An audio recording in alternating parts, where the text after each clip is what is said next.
గ్రంథం 9వ అధ్యాయము మొదటి నుంచి ఉత్తర ప్రత్యుత్తరముగా మనము కలిసి వాక్య ధ్యానం కొరకు, ఆరాధన వర్తమానం కొరకు మనము 13 వచనాలు ఉన్నాయి. ఉత్తర ప్రత్యుత్తరంగా మొదటి వచనం నేను, రెండవ వచనం మీరు అందరు కలిసి చదవటానికి ప్రయత్నించండి. అందరు తీసుకున్న ఎడల వాక్య ధ్యానం. యోనాతాను బట్టి నేను ఉపకారము చూపుటకు సౌలు కుటుంబంలో ఎవడైనా కలడా అని దావీదు అడిగెను.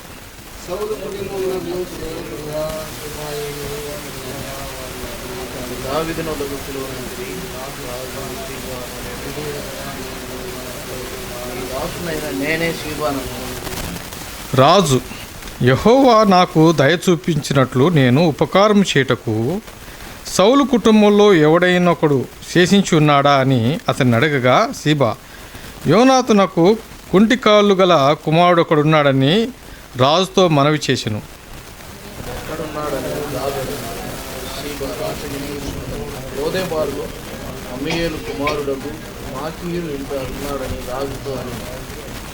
అప్పుడు రాజైన దావీదు మనుషులను పంపి లోదేబారులోనున్న అమ్మీయేలు కుమారుడకు మాకీరు ఇంట నుండి అతన్ని రప్పించెను.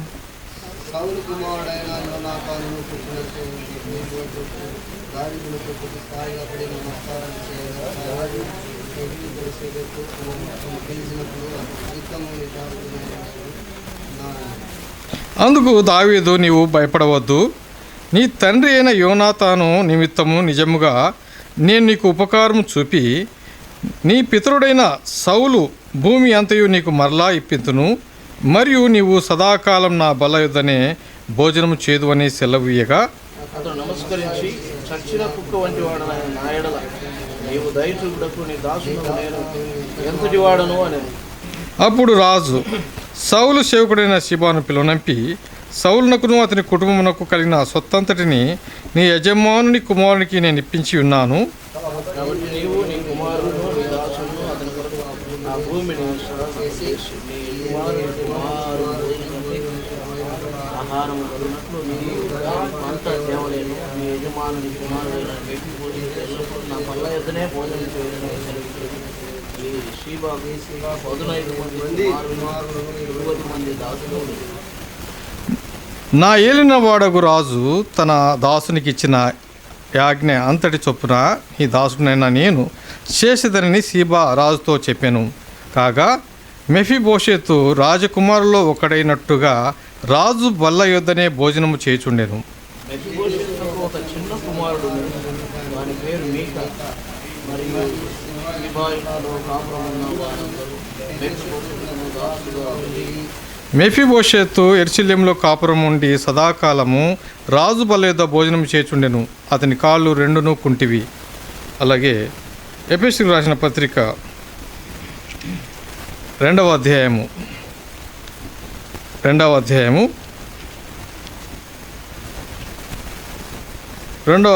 మొదటి నుంచి 10వ వచనం వరకు ఇక్కడ కూడా ఉత్తర ప్రత్యుత్తరముగా మనం చదువుదాం. 2వ అధ్యాయం ఎఫెసీయులకు రాసిన పత్రిక, పౌలు రాసిన పత్రిక, ఎఫెసీయులకు రాసిన పత్రిక 2వ అధ్యాయం మొదటి నుంచి 10 వచనాల వరకు ఉత్తర ప్రత్యుత్తరముగా చదువుదాం. మీ అపరాధముల చేత పాపం చేత మీరు చచ్చిన వారై ఉండగా ఆయన మిమ్మల్ని క్రీస్తుతో కూడా బ్రతికించెను.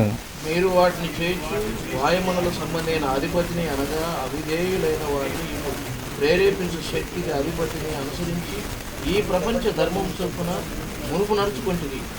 వారితో కలిసి మనమందరమును శరీరం యొక్కయు మనసు యొక్కయు కోరికలను నెరవేర్చుకొనుచు మన శరీరాశలను అనుసరించి మునుపు ప్రవర్తించుచు కడమ వారి వలె స్వభావ సిద్ధంగా దైవోగ్రతకు పాత్రులమై ఉంటిమి. అయినను దేవుడు కరుణా సంపన్నుడై మనము అపరాధముల చేత క్రీస్తు కూడా చేత మీరు క్రీస్తు యేసునందు ఆయన మనకు చేసిన ఉపకారము ద్వారా అత్యధికమైన తన కృపా మహదేశ్వరము రాబో యుగములలో కనపరచు నిమిత్తము క్రీస్తు యేసునందు చెప్పి పరలోకమందు ఆయనతో కూడా కూర్చుండబెట్టాను. మీరు విశ్వాసం ద్వారా కృపచేతనే రక్షింపబడి ఉన్నారు. ఇది మీ వలన కలిగినది కాదు, దేవుని వరమే. ఎవడు అతిశయింప వీలు లేదు. మరియు వాటి యందు మనము నడుచుకున్న వలని దేవుడు ముందుగా సిద్ధపరిచి సత్క్రియలు చేయుటకై మనము క్రీస్తు యేసునందు సృష్టింపబడిన వారమై ఆయన చేసిన పని అయి ఉన్నాము. చిన్న ప్రార్థన. దయగలిగిన తండ్రి, మీ కొందనాలు స్తోత్రాలు చెల్లిస్తున్నాం నైనా. మీ పాద సన్నిధిలో మీ బిడ్డలంగా మీ నామను బట్టి స్తుతులు చెల్లిస్తూ ఇంతవరకు పాటల ద్వారా గాన ప్రతిగానములతో కీర్తించగలిగాం తండ్రి. స్తుతులకు పాత్రుడుగా మీరు స్తుతింపబడుతూ ఉన్నారు. ఆరాధన పరిశుద్ధ లేఖన భాగంలోంచి మీ మాటలనైనా జ్ఞప్తికి తెచ్చుకుంటూ మీరు జ్ఞాపకం చేసుకుంటూ మేము ఎట్టి వారమో ఎలాంటి స్థితిలో ఉంటిమో మమ్మల్ని మేము జ్ఞాపకం చేసుకుని మా స్థితిని మార్చిన దేవుడవు, మమ్మల్ని ఉన్నతమైన స్థాయిలో కూర్చుండబెట్టిన దేవుడవని పరిశుద్ధ లేఖన భావనను బట్టి జ్ఞాపకం చేసుకుంటూ మమ్మల్ని మీ కృపచేత రక్షించి మీ బిడలుగా రక్షణలోకి నడిపించిన మా ప్రభువుని బట్టి వాక్య ప్రకారంగా మీ సన్నిధిలో ఆరాధించడానికి సిద్ధపడుతుండగా పరిశుద్ధ లేఖన భావంలోంచి మీ మాటలు జ్ఞాపకం చేసుకొని కొద్ది సమయం మీ మాటలు ధ్యానించి ఆరాధనలో ముందు సాగటానికి వాక్య ప్రకారంగా ఆరాధించటానికి సిద్ధపాటు కలిగి ముందుకు సాగుతుండగా మీ పరిశుద్ధ లేఖన భావాలను ధ్యానిస్తూ ముందుకు సాగుతుండగా మీరు వాక్యం ద్వారా దర్శించమని మరొక్కసారి జ్ఞాపకం చేసుకొని మీ సన్నిధిలో సాగిలపడి ఆరాధించడానికి సిద్ధంగా ఉంటుండగా మీరు బలపరిచి నడిపించమని యేసు పరిశుద్ధమైన నామను బట్టి స్తోత్రములు చెల్లిస్తూ ప్రార్థిస్తూ వేడుకుంటున్నాం తండ్రి. ఆమేన్. ప్రేమేంటండి దేవుని బిడ్డలారా, మన యొక్క వాక్య ధ్యానంలో మెఫీబోషెతును జ్ఞాపకం చేసుకుంటున్నాం. మెఫీబోషెతు యోనాతాను కుమారుడు. మరి మెఫీబోషెతును ఎందుకు జ్ఞాపకం చేసుకుంటున్నాము అంటే, ఒక రక్షింపబడిన గుర్తుగా మరి దీనస్థితి అవిటివాడు మరి తాను కోల్పోయిన ఆ స్థితిలో తను మరి సౌలు కుటుంబంలోంచి మరి ఒక రాజుగా సౌలు రాజ్యం వెళ్ళాడు, తర్వాత పతనమైపోయాడు. దేవుని చేత ఆశీర్వదింపబడి అభిషేకింపబడినటువంటి దావీదు రాజ్యానికి దేవుని చేత రాజ్య సింహాసనాన్ని మరి అధిష్ఠించి దేవుని కృపచేత మరి దేవుని హస్తం కింద భద్రపరచబడిన వాడిగా ఉన్నాడు. అయితే రక్షణలో మరి ఎంత గొప్ప భాగ్యాన్ని కలిగి ఉన్నాడు.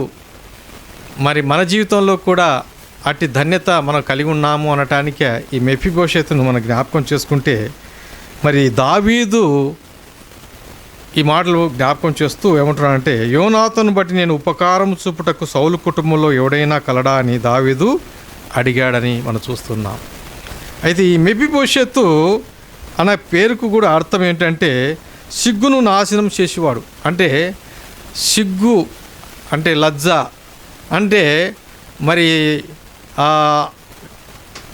దీనస్థితి, అవమానం నుంచి కూడా దాని నుంచి మరి అవమాన భారం నుంచి కూడా దాన్ని లేకుండా చేసుకున్నవాడుగా అని చెప్పచ్చు. అవమానాన్ని అధిగమించిన వాడు అని చెప్పవచ్చు. సిగ్గును నాశనం చేసిన వాడు కంటే ఆ పేరుకు అర్థం అన్నమాట. అంటే ఆ మెఫీబోషెతు ఎందుకు మనం జ్ఞాపకం చేసుకున్నట్టే, దేవుని యొక్క మరి కృపకు మనం ఎలా పాత్రలమయ్యామో. మెఫీబోషెతు విషయంలో దావీదు యోనాతాను ఎడల స్నేహం కలిగిన వాడుగా ఉంటున్నాడు. అతని స్నేహానికి ప్రతిగా ఒక ఒప్పందాన్ని కుదుర్చుకున్నటువంటి వాడుగా ఉన్నాడు. అవన్నీ మనం చూస్తాం. అయితే మనకు కూడా ప్రభువైన యేసుక్రీస్తు వారు మనల్ని రక్షించటానికే ఆయన లోకానికి వచ్చి ఆయన కొత్త నిబంధనకు మధ్యవర్తిత్వాన్ని వహించాడని జ్ఞాపకం చేసుకుంటూ, లేఖనాలలో మరి కొన్ని పాత నిబంధన గ్రంథములో కూడా మరి మనకు అర్థం అవ్వటానికే లేఖనాలను బట్టి మనము ధ్యానం చేయటానికే దేవుని సన్నిధిలో దేవుడు ఏం మాట్లాడుతుంది, మన స్థితి ఎలాంటిది, అనేక రీతిలో మనం ఆరాధనలో కొన్ని మాటలు జ్ఞాపకం చేసుకుంటాం. అయితే ఈరోజు మరి ఆరాధనలో ఎందుకు ఈ మాటలు జ్ఞాపకం చూడండి, రోమియోలు రాసిన పత్రికలో 5వ అధ్యాయంలో మనం బలహీనులుగా చెప్పబడిన ఆ మాటను మనం జ్ఞాపకం చేసుకుంటే, ఈ మెఫీబోషెతు కుంటివాడు, 2 కాళ్ళు లేవు, బలహీనుడిగా ఉన్నాడు, ఏది చేయలేడు. అయితే చూడండి ఆ విషయాలను మనం ధ్యానించబోతున్నాము.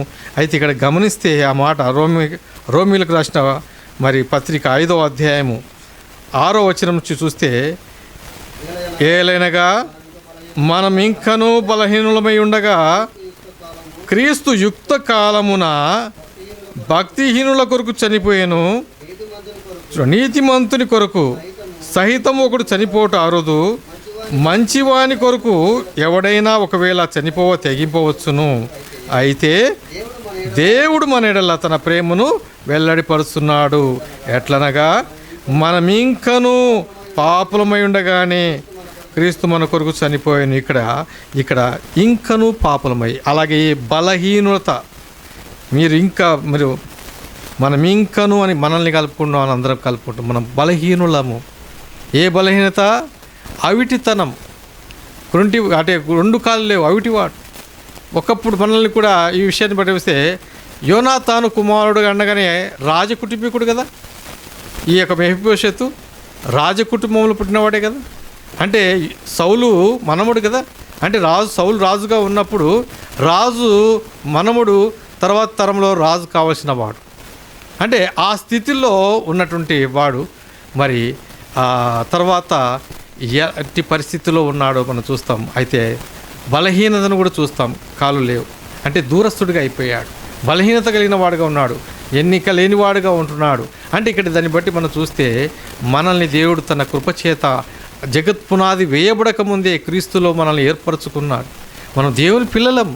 అయితే మనము కూడా పాపమనే బలహీనతను బట్టి దేవునికి దూరమైనప్పుడు దేవుడు తన కృపచేత మనల్ని తన బిడ్డలుగా చేసుకుంటున్నాడు. దాన్ని బట్టి ఇక్కడ గమనిస్తే మెఫీబోషెతు మెఫీబోషెతు అభయం పొందుతున్నాడు.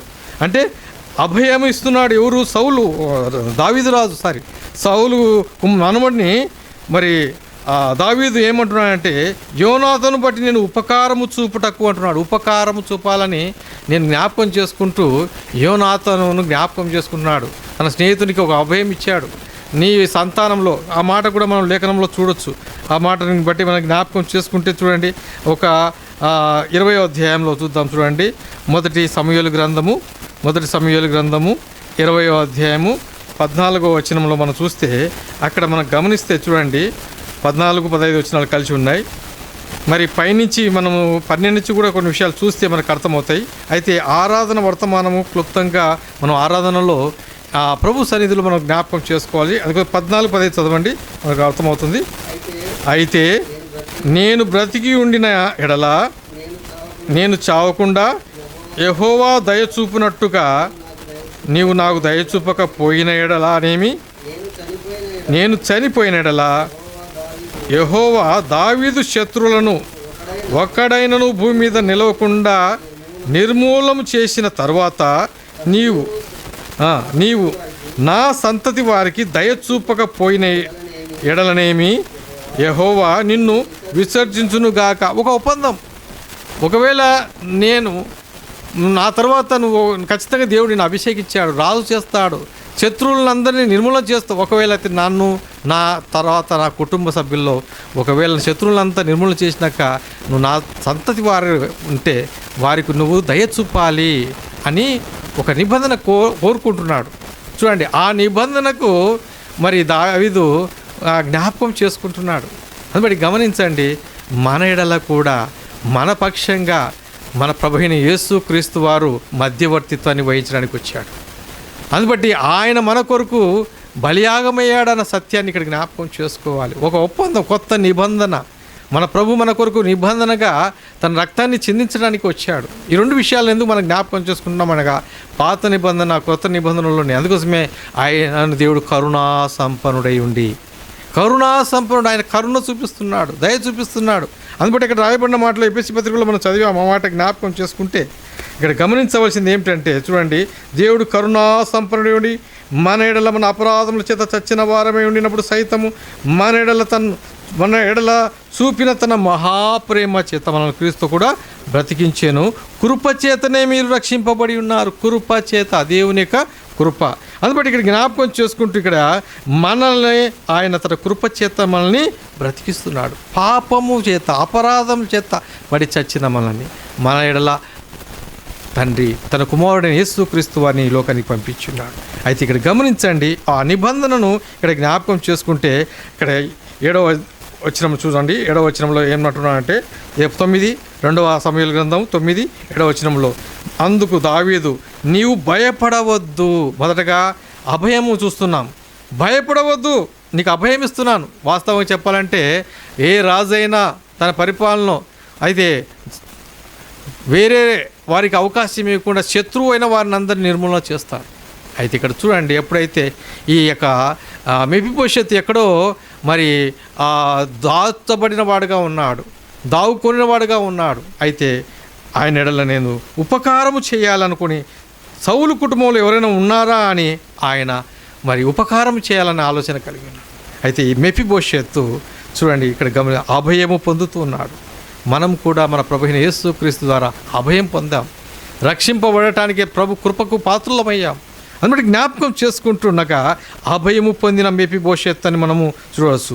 ఆ తర్వాత ఉపకారము పొందిన మెఫీబోషెత్, మెఫీబోషెత్ ఉపకారం పొందుతున్నాడు. అక్కడ గమనించండి, 3వ వచనంలోనే ఆ మాట 2వ విషయంలో మొదటగా అభయం పొందాడు. మరి చూడండి,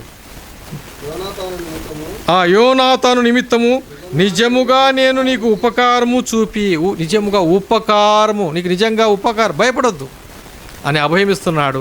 తర్వాత నీకు ఉపకారం చేయాలని నేను నీకు అభయమిస్తున్నట్టు నీకు ఉపకారము చూపుతున్నాను అంటున్నాడు. ఉపకారము ఏమిటి? ఆ ఉపకారము అని బట్టి జ్ఞాపకం చేసుకుంటే తిరిగి నువ్వు నీ యొక్క భూమిని అనగా సౌలు రాజు సంపాదించిన ఆస్తినంతటిని తిరిగి నీవు ఇవ్వబోతున్నాను అని అక్కడ చెప్తున్నాడు. అందుకోసమే చూడండి, అక్కడ నీ పితరుడైన సౌలు భూమి అంతయు నీకు మరలా ఇప్పింతును అంటున్నాడు. మరియు నీవు సదాకాలము నా బల్ల యొద్దనే భోజనము చేయదు అంటున్నాడు. నా బల్ల యొద్ద భోజనం అని గమనిస్తే ఇక్కడ గమనించండి, 3వ విషయంలో భూమిని ఇస్తున్నాడు.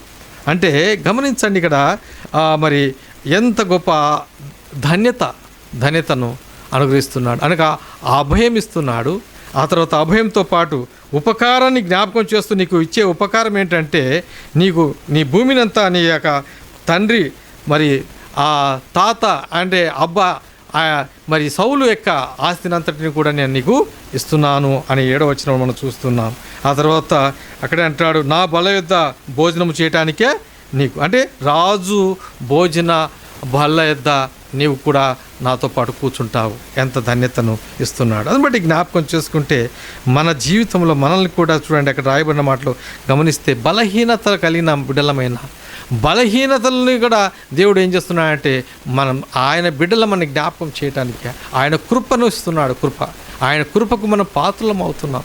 ఎంత గొప్ప ధన్యత మన ప్రభు మనకు ఇచ్చినాడు. కాబట్టి మనం బలహీనులమే అన్న విషయాన్ని మరొకసారి ఆ వచనాన్ని మనం జ్ఞాపకం చేసుకుంటే ఆయన మనల్ని ఎంతగా ప్రేమిస్తున్నాడు అంటే ఆయన అంతగా ప్రేమించే గొప్ప మన ప్రభు మన తండ్రిగా ఆయన ఉన్నాడు.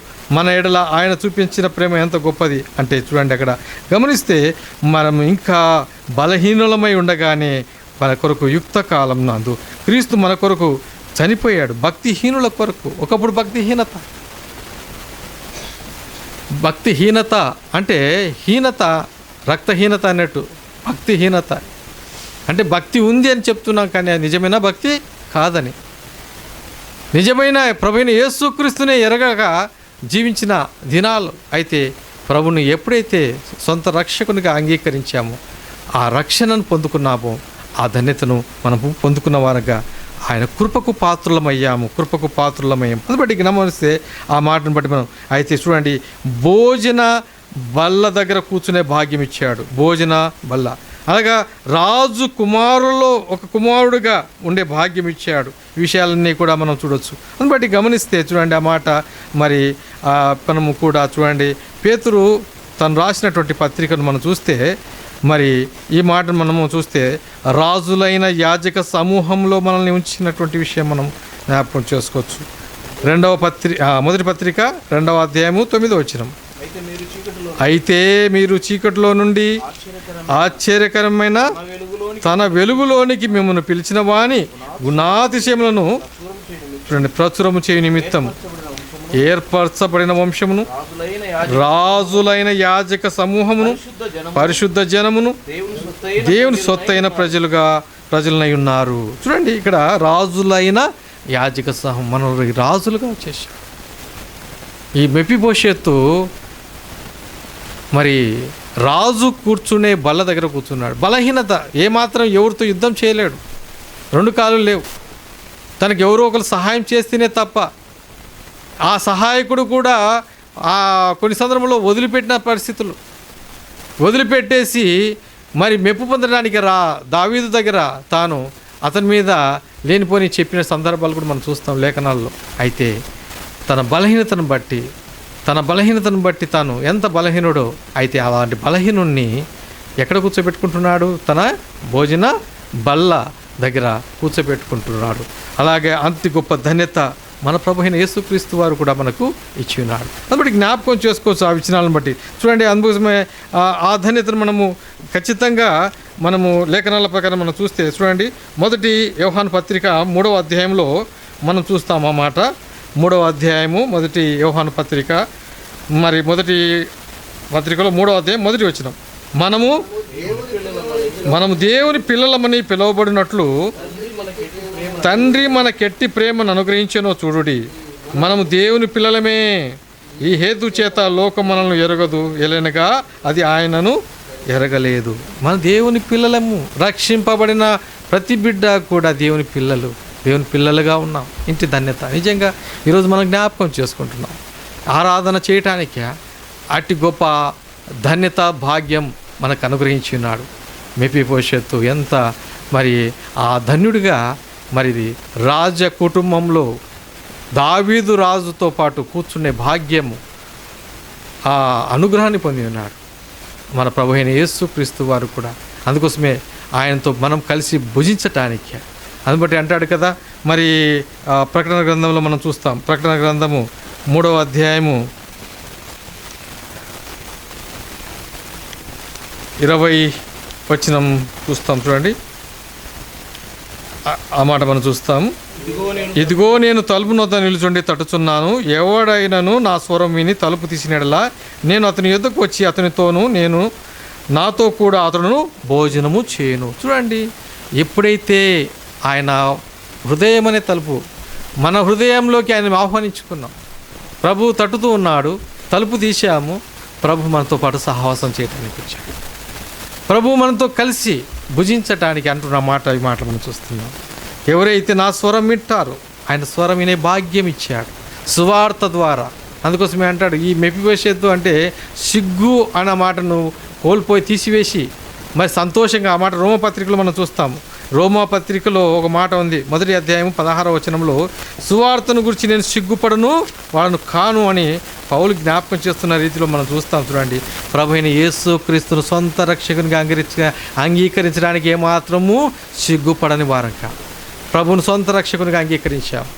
ఆయన ఈ లోకానికి వచ్చాడు, ఆయన మన కొరకు ప్రాణం పెట్టాడు. చూడండి ఆ మాట, సువార్తను గురించి నేను సిగ్గుపడవాడను కాను, ఎలనగా నమ్ము ప్రతి వానికి. నమ్మాం ప్రభు అయిన యేసుక్రీస్తు వారు రక్షకుడు, ఆయన పరలోకము నుంచి దిగి వచ్చినటువంటి మన ప్రభువు, మన రక్షకుడు, మన కొరకు వచ్చినవాడు. మన ప్రభువుని అంతగా మనం విశ్వసించాం కాబట్టి ఈ మాట చెప్పగలుగుతున్నాం. పౌలు అంటాడు కదా మాట, నేను సిగ్గుపడను వాడు కాను, ఏలైనగా నమ్ము ప్రతివానికి. మొదట యూదునికి గ్రీసు దేశానికి కూడా రక్షణ కలుగుటకు అది దేవుని శక్తి ఉన్నది. దేవుని శక్తిని గ్రహించాం ఆరాధనలో. ఈరోజు ఆరాధన చెల్లించడానికి, ఆరాధన మరి ప్రభుకు మన హృదయపూర్వకమైనటువంటి ఆరాధన చెల్లించే విషయంలో, ప్రభువా ఎంత నేను బలహీనుణ్ణి. మన వాస్తవంగా మానవులమందరము బలహీనులమే, ఎవ్వరూ కూడా నేను గొప్పవాణి అని చెప్పడానికి లేదు. బలహీనతను బట్టి మనము ప్రభు సన్నిధికి చేరి ఉన్నాం. ప్రభు మనల్ని బలపరిచాడు. నన్ను ఘనపరచువాడిని నేను ఘనపరుస్తాను అన్నట్టు ప్రభువుని మనం ఘనపరుస్తున్నాం, మనల్ని ప్రభు బలపరుస్తున్నాడు. అందుబట్టి ఆరాధన చేసే విషయంలో మొదటగా మెఫీబోషెతు అభయం పొందాడు, అలాగే మెఫీబోషెతు ఉపకారం పొందాడు. ఆ ఉపకారంతో పాటు మరి భూమిని పొందాడు. భూమి పొందడమే కాదు, రాజు బల్ల దగ్గర భోజన చేయటానికి కూర్చున్నాడు. మనం కూడా రాజులైన యాజక సమూహముగా మనల్ని ఉంచిన మన ప్రభు, మనల్ని దేవుడు ఎంత గొప్పగా రాజులము, రాజు మన ప్రభు, మనము సామంత రాజులం. ఏనాడు కూడా సిగ్గుపడటానికి ఏం లేదు. ఆయన రాజ్యం వేరు, ఆయన రాజ్యంలో మనల్ని ఉంచాడు. ఈ లోక సంబంధమేది రాజ్యం కాదని చెప్పాడు, అది మనం ఎరిగినవారు. మన రాజ్యం వేరు, పరసంబంధమైన రాజ్యం. ప్రభు అనేక రీతిలుగా లేఖనాల ద్వారా మనతో మాట్లాడి మనల్ని బలపరుస్తూ నడిపిస్తున్నాడు. అయితే మరణం నుంచి తప్పించాడు. ఈ మాట జ్ఞాపకం చేసుకుందాం.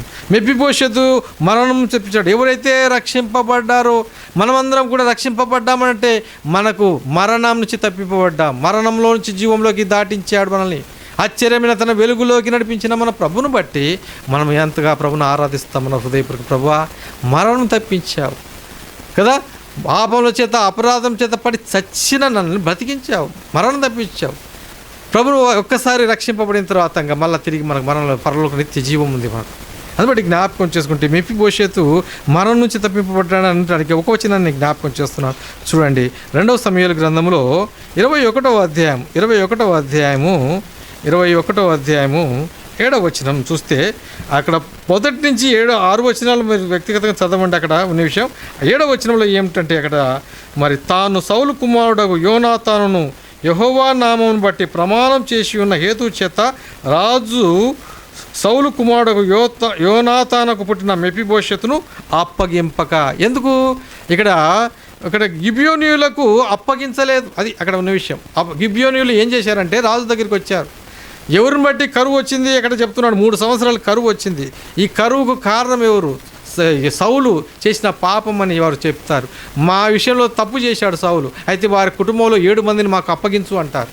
ఆ అప్పగించడానికి సౌలు దావీదు రాజు ఏమంటున్నాడంటే, సరే ఏం కోరుకున్నాం అంటే, మేము ఇశ్రాయేలుని ప్రాణం కోరడం లేదు, మాకు బంగారు కావాలని కోరడం లేదు, మాకు మా నిమిత్తమే మమ్మల్ని అనేక రీతిలుగా చంపాలని చూసినాడు, మాకు చంపకుండా ఆనాడే ఒక షరతు పెట్టి మమ్మల్ని చంపమని చెప్పినా కూడా సౌలు తరచుగా ఇశ్రాయేలీయుల చూపించడానికి వారిని చంపడానికి ప్రయత్నించి మనల్ని ఎంతోమందిని ఇబ్బంది పెట్టాడు, చవటానికి మా వాళ్ళని కొంతమంది నిర్మూలన చేశాడు. అయితే వారిని బట్టి మేము అడుగుతున్నాం, మాకు 7 మంది కావాలా సౌలు కుటుంబం నుంచి అన్నప్పుడు, ఆ కుటుంబంలో 7 మందిలో ఒకళ్ళ మెఫీబోషెతు అప్పగించింటే గాన మరి చనిపోయేవాడు. మెఫీబోషెతు అయితే తప్పించాడు.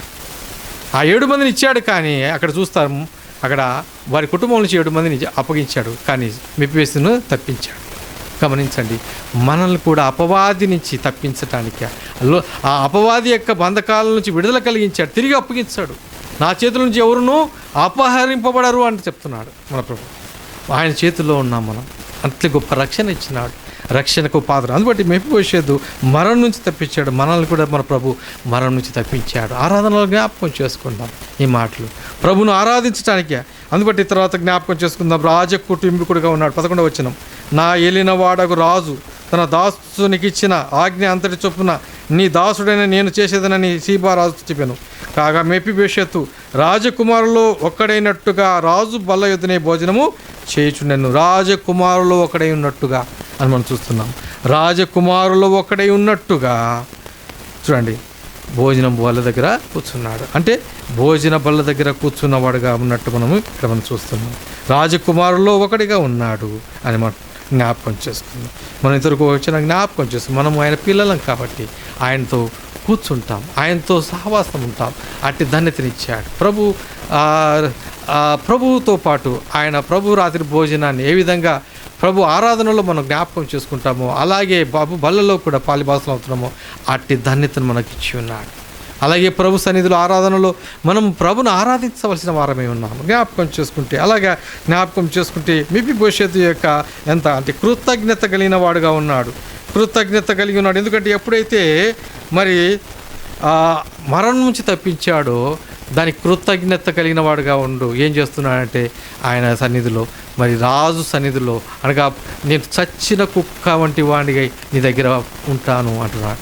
అంటే నా ఎడల నువ్వు ఎంత కృప చూపిస్తున్నావు, ఎంత కరుణిస్తున్నావు, అందుకని కృపచేతని మనం రక్షింపబడ్డాం కాబట్టి ఇక్కడ అంటున్నటువంటి మాటల్లో మనం అయితే ప్రభువుకు కృతజ్ఞత కలిగిన వారంగా, అది ఆయన చేసిన ఉపకారాలను మర్చిపోకూడదు. ప్రభు చేసిన ఉపకారాలను ఏనాటు కూడా మనం మర్చిపోకూడదు. అందుబట్టి జ్ఞాపకం చేసుకుందాం. కృతజ్ఞత కలిగి, ప్రభువా నువ్వు నన్ను ఎంత నా కొరకు నువ్వు అభయం ఇచ్చావు, నన్ను బలహీనతలో నన్ను బలపరిచావు. మాత్రమే కాదు, నువ్వు చేసిన ఉపకారాన్ని నేను ఎప్పుడు మర్చిపోలేను. నన్ను మరణం నుంచి జీవంలో దాటించావు, నన్ను రాజులైన యాజక సమూహంలో ఉంచావు, పరిశుద్ధమైన జనంగా ఉంచావు, నీ సొత్తుగా ఉంచుకున్నావు. ఎంత గొప్ప ధన్యత నాకు ఇచ్చావు ప్రభువా, నీతో కలిసి సహవాసం, నీతో కలిసి భుజించే భాగ్యం నాకు ఇచ్చావు అని ప్రభు సన్నిధిలో మనం జ్ఞాపకం చేసుకోవటానికి. అందుబట్టి మన స్థితి ఒకప్పుడు బలహీనమైన స్థితి ఇప్పుడు ఉన్నతమైన స్థితిలో ఉంచాడు అని జ్ఞాపకం చేసుకోవటానికి. అందుకని కృతజ్ఞత కలిగిన వారు ఏం చేస్తారు? కృతజ్ఞత చెల్లిస్తారు.